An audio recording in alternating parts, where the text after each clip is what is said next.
and joining me for another edition of VGR Lockdown. Getting right into things. So, there's a little bit of controversy within 1 week of announcing the fabulous Moolah Memorial Battle Royal for this year's WrestleMania. The WWE has gone out and had to change the name.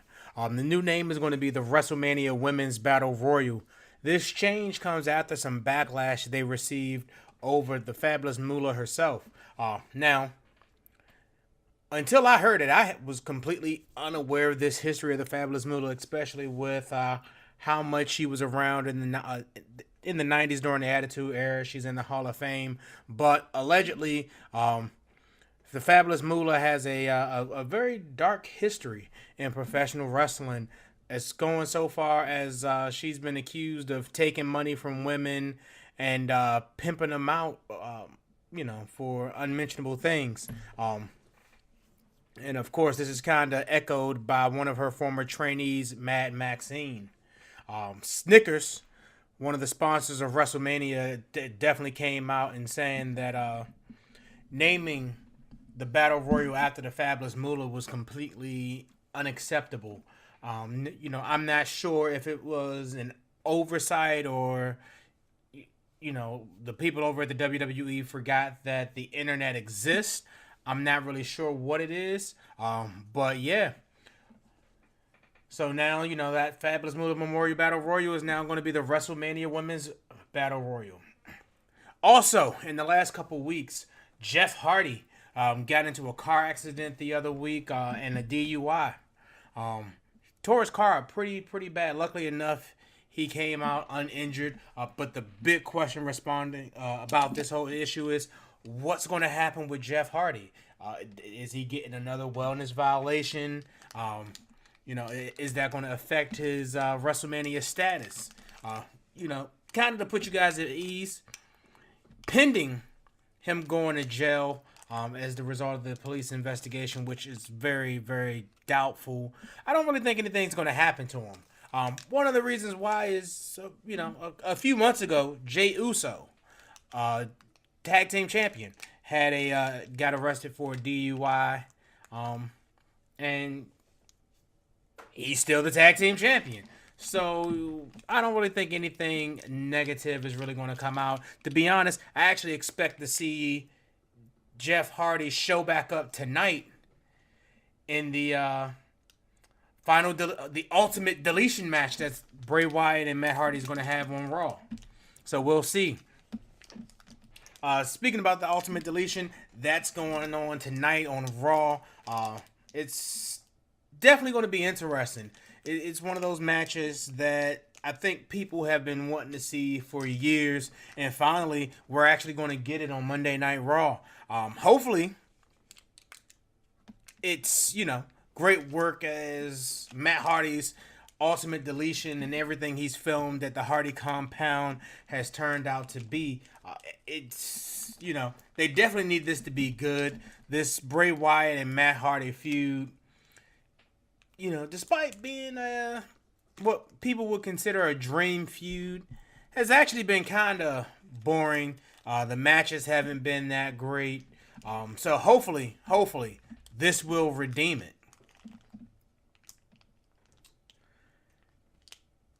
Moving on to women's wrestling, I've noticed one thing, and it's on Smackdown, but I'm not really sure Smackdown has the respect for women, more specifically Charlotte Flair, as you would think they would have. And I say this because, a lot of people might not watch SmackDown, but I'll tune in each week. And the one thing that I've noticed is that Charlotte's promos keep getting interrupted. It's like the segments are going on, and technically they're ended. But unlike most segments where they end, but they cut to something to get the people out of the ring, and everything else, they leave Charlotte, and 2 weeks ago, it was Charlotte in the ring with Ruby Riott and the Riott Squad, and they were about to beat down Charlotte, and that's interrupted by Bobby Roode coming out.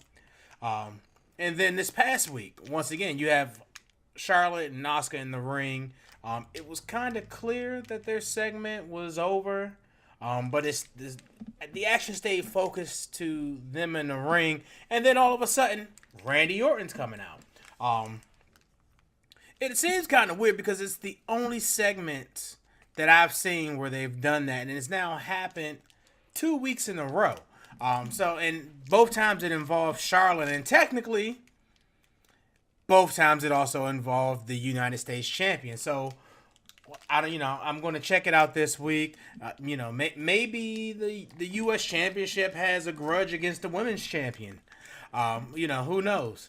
But I thought that was a little bit crazy. Last week on Raw, John Cena comes out, cuts a promo, and it was an interesting promo. I haven't been a big fan of how they let John Cena just be John Cena, and he's allowed to constantly break that fourth wall and pretty much do whatever it is he wants to do. And, last night he did just that. And while, and I've watched it twice, it was a decent promo.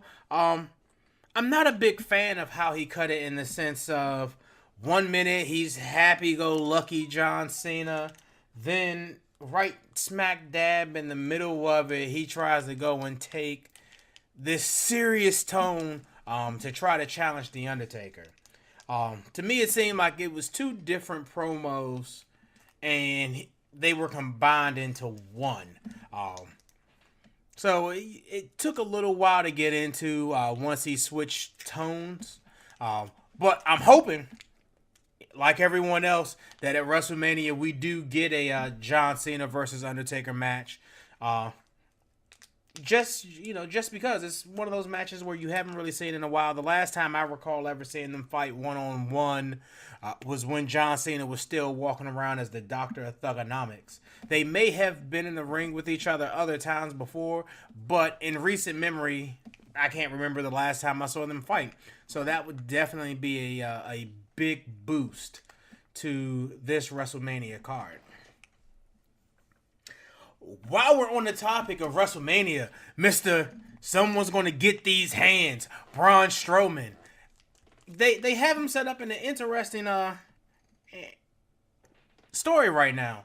Pretty much, if you missed it last week, Sheamus and Cesaro, otherwise known as The Bar, was talking about they wanted some competition. They issued an open WrestleMania challenge to any tag team.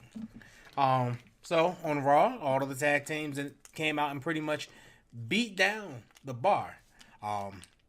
Sad state, it was actually kind of a little disappointing to see. Not that they got beat down, that was entertaining. But it was seeing all of the Raw tag teams standing in the middle of the ring. And to be honest, they all look kind of weak. And you got The Bar that have looked pretty strong. And I guess for the last couple months, they have been feuding with Seth Rollins and Jason Jordan, whom Seth Rollins is a much bigger name. But so you really didn't kind of see him. I mean, yeah, you had Titus Worldwide out there. But seeing them all in the ring, Titus Worldwide, The Revival, the Good Brothers, or the Club, or whatever they're being called these days, Heath Slater and Rhino, and the Miztourage. Those were your 5 tag teams. That's your Raw tag team division. And saying it out loud, wow, that's really, really, really, really weak. So I'm actually kind of happy that they're going with this route. But back to Raw, they had a tag team battle royal where the winners would face The Bar at WrestleMania. Braun Strowman won it. Of course, there's that mystery still circulating on how one man is going to fight for the tag team championship, or even if it's going to be allowed. But it's definitely a big step up in competition. And in theory, and it's one of those things that I do kind of hate. While I'm liking where they're going with this story for Braun Strowman, you definitely further buried what is already a weak-looking tag team division by having one single individual beat 5 tag teams. Granted, it was a battle royal, so they were fighting each other as well. But still, this one man took out the whole tag team division outside of the bar. As far as what's next, I'm thinking that they're going to... Braun Strowman will end up with a tag team partner. More than likely, we may end up with a rehash of the Daniel Bryan and Kane tag team title run, where they were reluctant tag team partners and they both declared themselves the single tag team champion. But with that, questions are now swarming about if he gets a tag team partner, who will it be? Some people are thinking Bray Wyatt, but I doubt it. I don't even know if I want to see those two reunite or what's going to be the end result of the ultimate deletion tonight on Smackdown Raw. So I wouldn't necessarily want that. You got Samoa Joe sitting in the dark. He's going to be coming off of his injury soon if he's not already clear. But speculation for him is to actually show back up after WrestleMania. Your only other choice really right now, and it's because he doesn't have a match right now, but they seem to be pretty high up on, is Elias. And, once again, it's going to be that reluctant tag team of Braun Strowman and Elias. So, yeah, that's my thought. I'm looking to see, more than likely, it's going to be Braun Strowman and Elias versus The Bar at WrestleMania. Leave your thoughts in the comments section. We'll see if there's another clear winner in this. Changing gears a little bit. So, finally, after a few months of speculation, Robert Rodriguez, who has been busted for his drug ring and he's been sitting in jail, had been claiming that, there were a lot of celebrities involved with that were buying supplements from him. Most notably, he was saying that he had a lot of evidence that said that Roman Reigns was involved with him as well. Well, finally, after weeks of promising this documentary where he was going to prove that, that he had celebrities buying illegal supplements from him and everything, came out. And guess what? He had absolutely nothing. Now, he did have evidence to show that there were some people who have brought supplements from him, including the trainer of Jinder Mahal. So we're going to see how that shakes out for him. But as far as his big claim on Roman Reigns, he proved absolutely nothing. Which is, great for Roman Reigns, great for the WWE. I'm hoping that now, that can be pushed back and, fall into the past, and we can move on into WrestleMania season.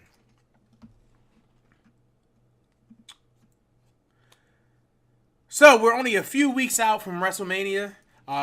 We got a pretty good card shaping up. We have... on the books right now, and of course, you have the newly named WrestleMania Women's Battle Royal. Kurt Angle and Ronda Rousey versus Triple H and Stephanie McMahon. Cedric Alexander versus the winner of the upcoming Drew Gulak or Mustafa Ali. And that's going to be for the 205 Live Cruiserweight Championship at WrestleMania. You have Charlotte versus Asuka for the Women's Championship. You currently have... Randy Orton versus Bobby Roode, their rematch. But I'm thinking that might actually go through some changes. And part of that goes to, during the course of this entire feud between Randy Orton and Bobby Roode, you've kind of had Jinder Mahal sitting on the sidelines, kind of trying to pull the strings as if he is a puppet master or something. This past week, he actually beat Bobby Roode one-on-one. So I'm actually expecting to see some sort of a change to that match. And more than likely at WrestleMania, you're going to have Randy Orton versus Bobby Roode versus Jinder Mahal for the United States Championship. Uh, I'm not 100% certain if I'm interested in it. I definitely know that Bobby Roode probably needs to distance himself from both Randy Orton and Jinder Mahal right now. While Jinder Mahal has been doing his best to remove himself from his mid-card days, this feud, the feud that Mahal had last year with Randy Orton, was boring. And Orton himself has actually been pretty much boring. I mean, he's been a little bit more interesting in 2018, but I'm not sure if those two are the ones that Bobby Roode wants to have himself around right now. It should make for an interesting matchup. I'm hoping that Roode comes out on top at WrestleMania. If he doesn't, it being a triple threat match might benefit him. Jinder Mahal can take that pinfall, and he can move on to other things like trying to become the WWE champion. Another match that seems to be up in the air, and there seems to be a lot of that going on Smackdown, but last week Shane McMahon announced that we were going to get Kevin Owens versus Sami Zayn. This, of course, was right after Shane McMahon said that he was going to take a leave of absence, but before he got beat down by Sami Zayn and Kevin Owens. So I don't actually expect that match to stand. I'm expecting to see probably in a week or two Shane McMahon returns and announce some sort of tag team match, and it'll be Kevin Owens and Sami Zayn versus Shane McMahon and another individual. I'm thinking that individual will probably be a returning superstar. And I'm thinking, it'll be someone like Bobby Lashley, who has been currently going through negotiations with him. Someone else who's sitting in the dark right now with contract negotiations would be Neville. That would be a nice return. But probably very doubtful. So right now I'm going to go with Bobby Lashley right now. What else? We also have the triple threat match for the IC title. You're going to have The Miz versus Seth Rollins versus Finn Balor. That should be interesting. Miz has always done solid work as a heel, especially over the last 2 years. And Seth Rollins and Finn Balor are always game. This should be a real intriguing matchup. I'm expecting more than likely there's going to be some sort of stipulation added on to it. Not because it's necessary, not because it's needed. But right now, just looking at the WrestleMania card, surprisingly, there is actually no gimmick match. And I know you might say, oh, the Battle Royal, but that's not really a gimmick match. That's just a match. And the Kurt Angle, Ronda Rousey versus Triple H and Stephanie, that's more of a attraction and a good way to debut Ronda Rousey to see how she performs on the big stage and get some more eyes on WrestleMania for her debut match. So, I'm expecting this to turn out, maybe even be a ladder match more than likely. Since it doesn't seem like they're going to have that 6-man ladder match. And then, rounding out the card right now of the announced matches, you have AJ Styles versus Nakamura for the WWE Championship. And you have Brock Lesnar versus Roman Reigns for the Universal Championship. Outside of that, there actually are still 2 titles that they're currently sitting in limbo right now on whether or not they're going to be defended at WrestleMania per se. The first I was talking about earlier, which is the Bar versus right now Braun Strowman. That's going to happen in some way, shape, or form at WrestleMania. It's still not 100% clear on how it's going to go down, what changes they're going to make to it. And then the second one is the Smackdown Tag Team Championships, which currently there's no announced matches, but at the way things are currently trending on SmackDown, it's looking like it's going to be the Usos versus the New Day versus the Bludgeon Brothers. where I think finally we're going to get a new tag team champions not named the Usos or the New Day. The Bludgeon brothers have been tearing stuff up there on SmackDown. They really haven't gotten into any real feuds. This is really their first one on SmackDown. So I'm hoping to see how things really shape up, if things will be interesting under the Bludgeon brothers as the tag team champions over there on SmackDown. Partly due to the last two champions, the Usos and the New Day. They're very charismatic. They were entertaining. The Bludgeon brothers, that's not their gimmick. Their gimmick is to pretty much come in, don't say anything, beat people down, and go home. So, hopefully, they'll find some way to keep things interesting. But hey, that's all for me this week. Thank you for joining me for another edition of VGR Lockdown. Catch you next time.